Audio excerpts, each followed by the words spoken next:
Hello friends, তোমরা কেমন আছো? আশা করি সবাই ভালো আছো। আমিও খুব ভালো আছি। তোমাদের সবাইকে আমার নতুন আর একটা ব্লগে ওয়েলকাম।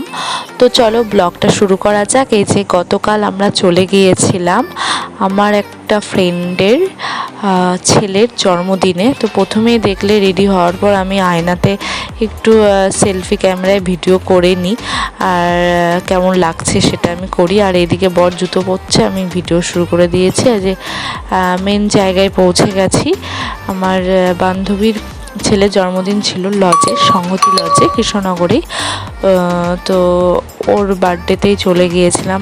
খুবই সুন্দর করে ডেকোরেশন করেছিল, বাইরেটাও খুব সুন্দর সাজিয়েছিল, ভেতরটাও খুব সুন্দর সাজিয়েছিল। গিয়ে দেখি ফটোশ্যুট চলছে, তো আমরা একটু সেখানে গিয়ে বসলাম, একটু বসে টসে নিয়ে তারপরে তখনও আমরা একটু তাড়াতাড়ি গিয়েছিলাম, 8টা সাড়ে 8টার দিকে। তারপরে আমরা চলে গেলাম স্টার্টারে যা যা ছিল সেগুলো একটু খেতে। এই যে এখানে প্রথমেই ছিল চিকেন পকোড়া। তো চিকেন পকোড়াটা সত্যি হেভি ছিল, মানে আমি অনেক দিন পর এত টেস্টি একটা চিকেন পকোড়া খেলাম, বেশ ভালো লাগছিল। আর বেশিও খাইনি, কারণ মেন কোর্সের খাবার খাওয়া যাবে না, আর এমনি অনুষ্ঠান বাড়ি যেন আমি খেতেই পারি না কিছু সেরকমভাবে। তারপরে যখন ফুচকা খাচ্ছিলাম তখন ভিডিও করা হয়নি, ভুলে গিয়েছিলাম ভিডিও করতে।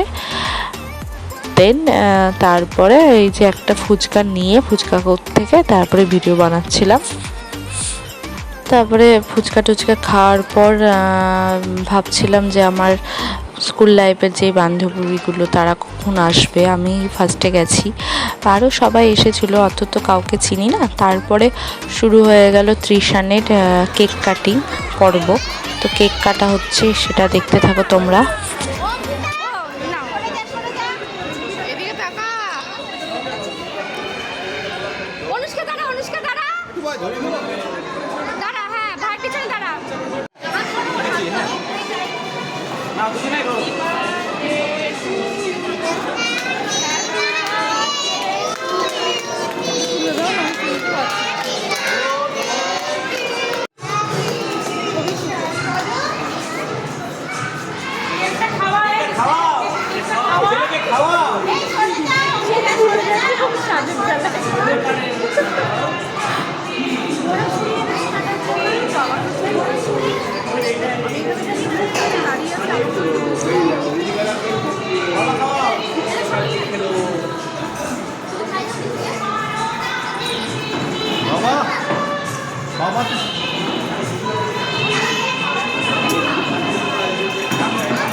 তারপরেই সেই ছোটোবেলাকার প্রাইমারি স্কুল থেকে আমরা বন্ধুত্ব।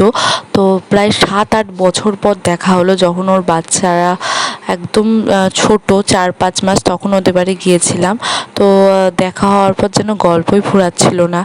তো তারপরে রিয়ার সাথেও একটু ভিডিও করে নিলাম, বেশ ভালো লাগছিল। ছোটোবেলাকার বান্ধবীদের সাথে দেখা হলে বেশ ভালোই লাগে না, অনেক দিন পর। তাদের ছেলে মেয়েরা দেখো কত বড় হয়ে গেছে। ওর এই পিঙ্কি, এর যমজ বাচ্চা, এক ছেলে এক মেয়ে। তো তাদের বয়স 6-7 বছর হয়ে গেছে।